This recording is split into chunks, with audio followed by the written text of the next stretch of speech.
The federal government is investing hundreds of thousands of dollars to go toward preventing human trafficking in Peel and Halton.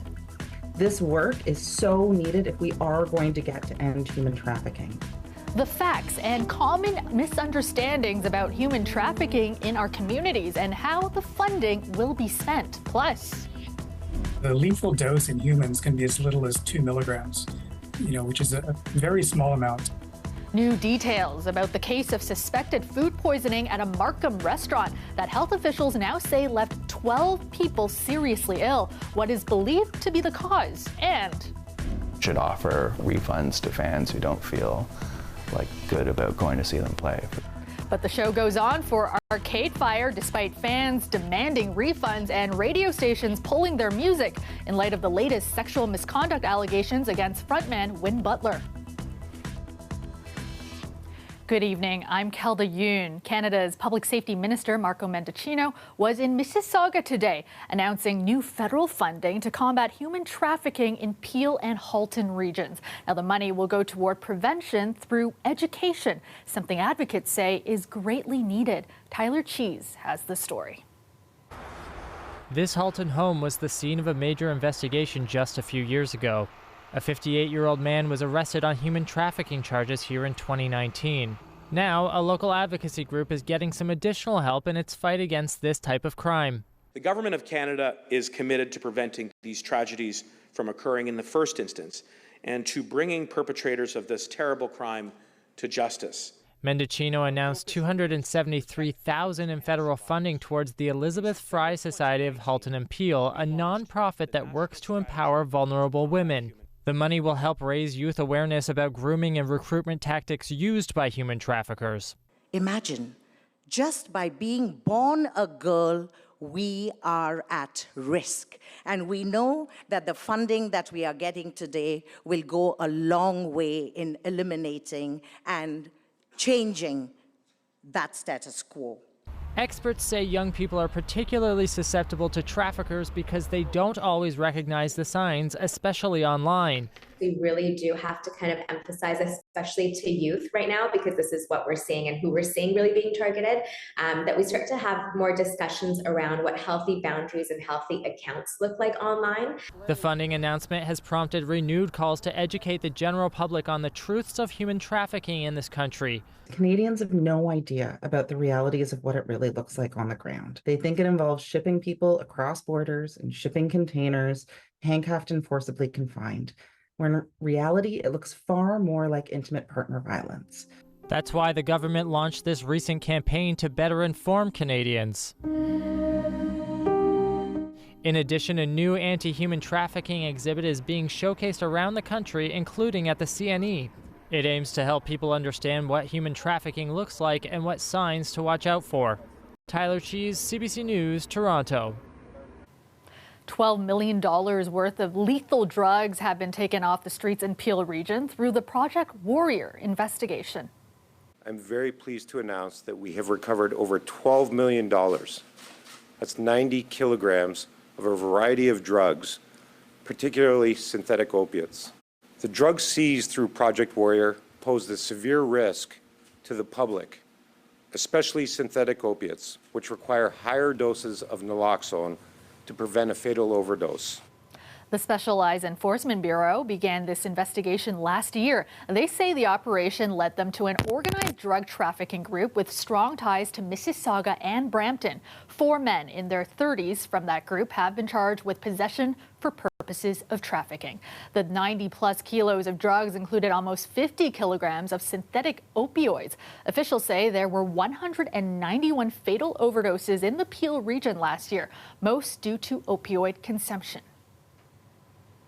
We're learning more tonight about the case of suspected food poisoning at a Markham restaurant. A dozen people fell seriously ill after eating there this weekend. 5 remain in hospital. York Region Public Health confirming today a certain spice is believed to be the culprit, and they are investigating it as a likely case of accidental contamination. Farah Morali has the details. The doors remain closed at Delight Restaurant and Barbecue in Markham, Ontario, as public health officials try to understand just how 12 people became seriously ill after eating eating here on Sunday. What we're working assumption right now is a particular spice that was used in that dish at that time. York Region Public Health confirms it's investigating whether a chicken-based dish was what sent 4 people to the ICU with symptoms ranging from numbness, vomiting, and cardiac arrhythmia. It's our understanding that the more they consumed, the more likely it was that they have severe symptoms. The suspected contaminant, aconite. The lethal dose in humans can be as little as 2 milligrams, which is a very small amount. It's kind of the size of a sesame seed. So the dose that each patient got must have been much, much lower than that if they're already on the path to recovery. Aconite is used in traditional Chinese medicine and Ayurvedic medicine in South Asia, but only after being processed. The question is, how did it get into a meal? I've not come across a case before where it's been a food-involved poisoning. So these are flower buds here?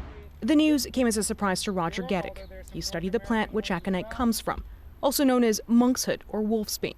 He says the most potent parts are the roots, which can be confused with other similar roots. That was my initial thing, is why would aconite be in a restaurant, or if it got mixed up with something, would it be something like ginger? But normally it's unusual to hear about it at all. While public health suspects it is aconite poisoning, it's awaiting lab results to confirm.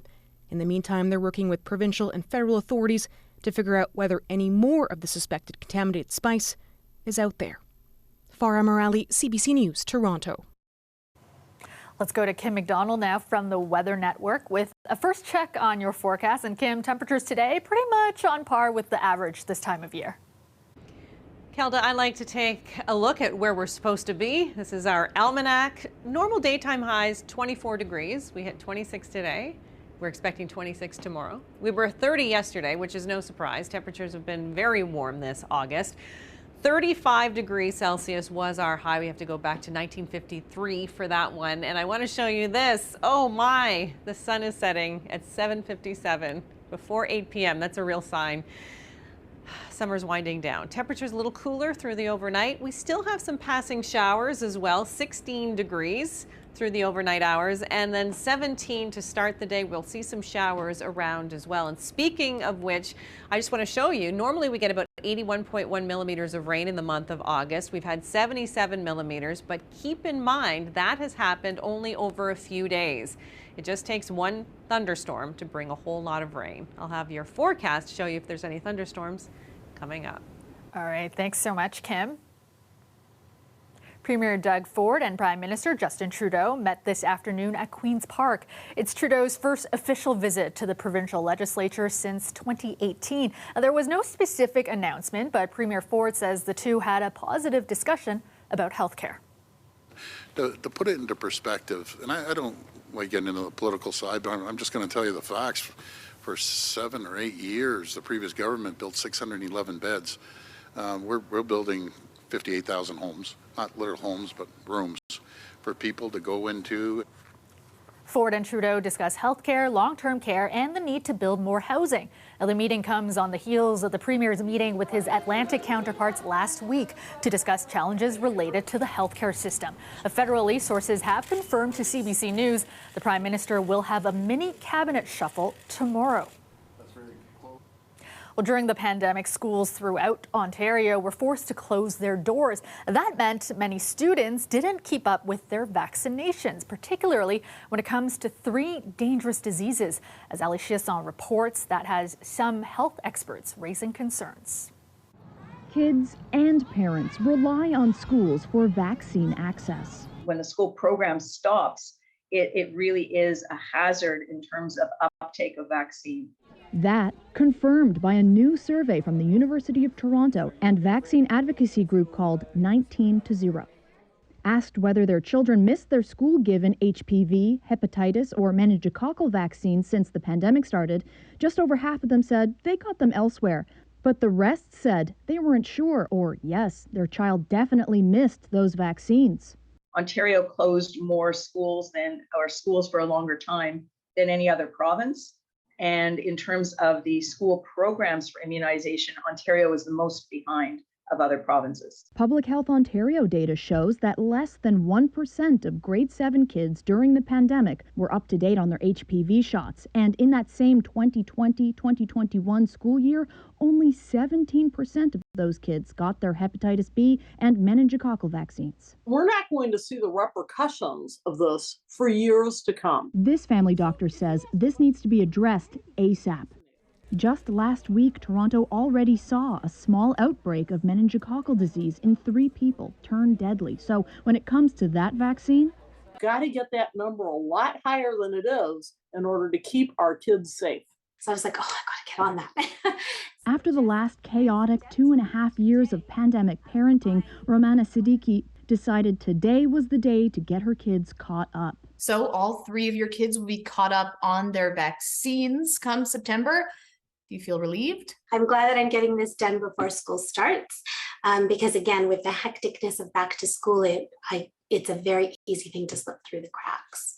Experts say public health clinics, as well as family physicians and pharmacists, need to work in tandem to fill in some of those cracks and ensure more children get their boosters. Ali Chiasson, CBC News, Toronto.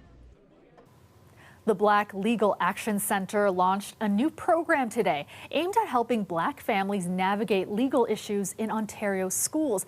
And they're partnering with family advocate organizations across the province to ensure that these services are free of charge. Greg Ross has more. The Black Legal Action Centre has been assisting families with legal issues related to schools for years. But those families were always required to qualify for legal aid, which is based on income. And because we were hearing about family after family that needed legal representation but made too much to qualify for Legal Aid Ontario and not enough to hire a lawyer, we wanted to step in. And through this partnership, we're able to do that. Moya Teklu is the Executive Director and General Counsel at the Black Legal Action Centre. She says through a partnership with 17 Black-led student and family advocate programs across the province, they can now offer these services to far more families who are dealing with systemic race-related issues. We're seeing also harassment and discrimination that's not being addressed by the school boards. We know that at school boards like the Toronto District School Board, like the Peel School Board, Black students are still facing disproportionate rates of suspensions and expulsions. According to the Toronto District School Board, in the 2019-2020 school year, Black students made up 33% of all suspensions and expulsions at their schools, while accounting for only about 11% of the overall student population. I think the message to Black families is that there is a community of support, that they're not in this fight alone. Chantal Hadaway says she felt very much alone recently when she brought an issue to the Toronto Catholic District School Board. I didn't get the support that I needed. I felt let down. Hadaway says her 9-year-old son Kamani had an altercation with a child and youth worker at the school. My son came home and I saw physical abrasions to his bottom lip. But she says the board didn't take her concerns seriously. The TCDSB says it can't comment on her situation, but in a statement to CBC Toronto, the board said the Toronto Catholic District School Board takes any reported incident of harm to students extremely seriously, and investigations are carried out accordingly. In order to help with cases like this, the Black Legal Action Centre has received $50,000 in funding from student and family advocate programs and has committed another $50,000 of its own money. Greg Ross, CBC News, Toronto. The TTC says it expects to see more people taking transit beginning next week and will be ramping up service as a result. We believe that we're going to see about a 10 to 15% jump in ridership over the next several weeks and months. Certainly as students go back to school, post-secondary education, high school students, elementary school students will all be going back full time now, most of them anyway. People will be returning to the office. 3-minute train service on lines 1 and 2, as well as increased service on 29 bus routes and 2 streetcar routes. The TTC expects to see a 10 to 15% jump in ridership in the coming weeks and months. The key service changes will come into effect this Sunday. We're going to take a short break now. We'll be right back. Welcome back. Canadian indie band Arcade Fire is going ahead with their show, launching their international tour tonight, despite multiple allegations of sexual misconduct against frontman Win Butler. The allegations came to light a few days ago, prompting fans to demand ticket refunds and radio stations to pull their music. Thomas Dagg reports. Bright lights, loud music, and the crowd singing every word.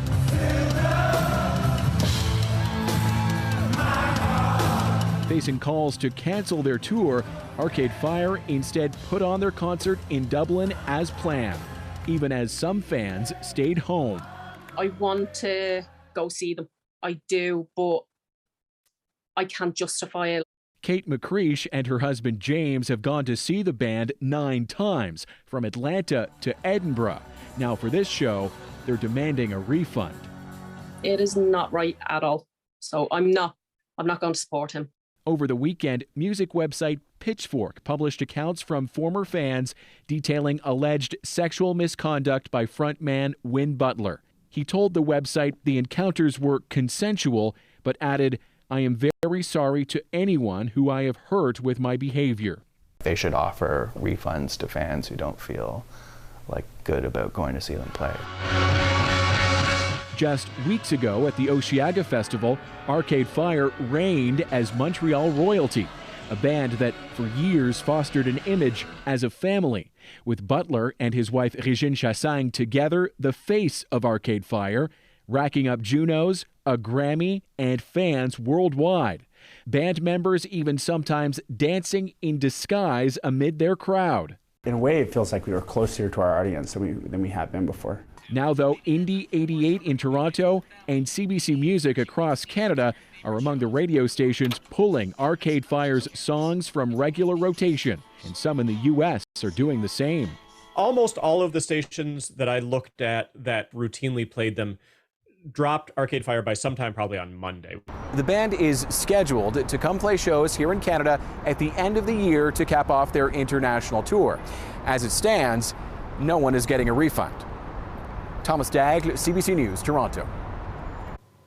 The man credited with bringing the Cold War to a peaceful end has died. Former Soviet President Mikhail Gorbachev was 91.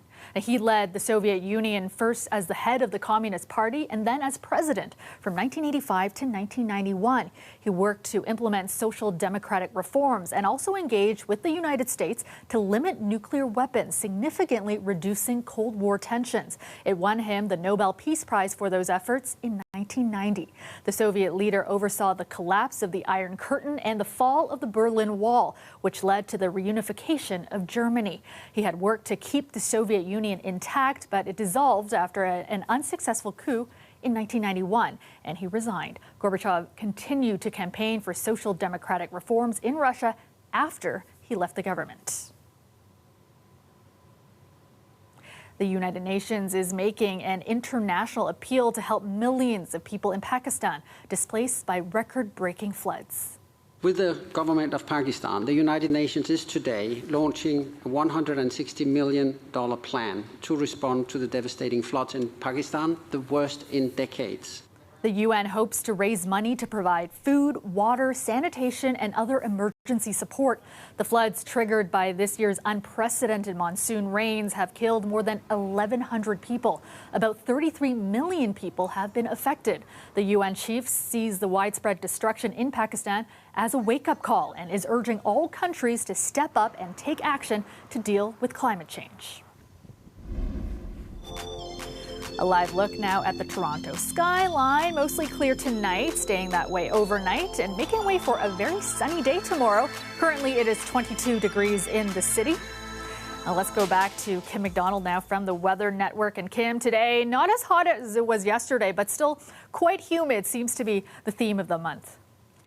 If you thought that August was hot, Kelda, you would be correct. Yes, most days were above seasonal. In fact, 23. Anything you see here in brown was above normal.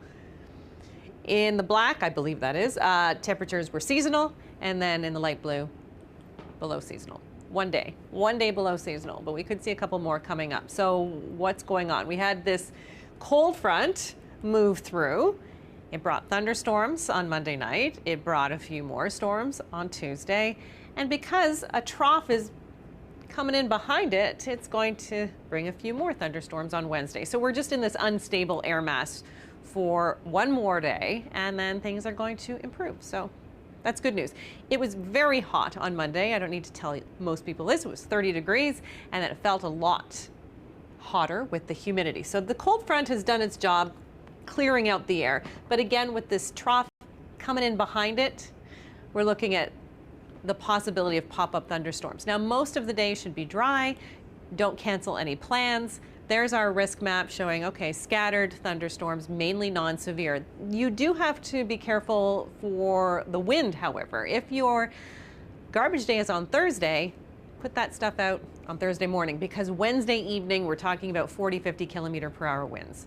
Not the kind of winds we saw on Monday, but certainly strong winds nonetheless. It feels a little less humid. 26 will feel like 29 for the afternoon. Here's the next 3 days, and what I want to show you is how cool it's going to be on Thursday. I mean, I need a break from my AC. I want to open the windows and turn it off. A couple of days ahead will let me do that, Thursday and Friday. And look at Barrie, 19 degrees. Temperatures in the teens. Seem so foreign, don't they? 19 degrees on Thursday. So there's the 7-day forecast. A cool down Thursday and Friday, but much more stable air. And then we get into the weekend, and there's the possibility of thunderstorms again. All right, thanks so much, Kim. Finally tonight, most of us have seen street art before, but probably not like this. A pavement art in Winnipeg that creates a perception the roadway is narrower than it actually is, and it's hoped the illusion will slow down drivers. We have our enhanced summer bike routes, and Churchill Drive here is one of them. And we have been monitoring the speeds and traffic volumes on them since they came into force in May. And we saw on some of these enhanced summer bike routes that speeds were still a little high from motor vehicles. And so we were coming up with some different ideas of how we might introduce some temporary traffic calming measures into the street. And this was another way to also beautify and activate the street. We have over 15 artists working on 16 different sites on 4 of our enhanced summer bike routes. And so what we've done is we've painted out some different temporary traffic calming measures. So these approximate permanent style traffic calming measures, but just using paint. So instead of using concrete or asphalt, we're just painting them out as a way to produce a little bit of traffic calming on the street, and well as beautify the street and activate it with some public art. And paint installations was the top choice that came up for us. And so we quickly started putting together a program and reached out to Cool Streets, and it all came together quite fast in the last month or so. And that is our show for you tonight. Thank you so much for watching. I will see you back here tomorrow night at 11. Have a great night.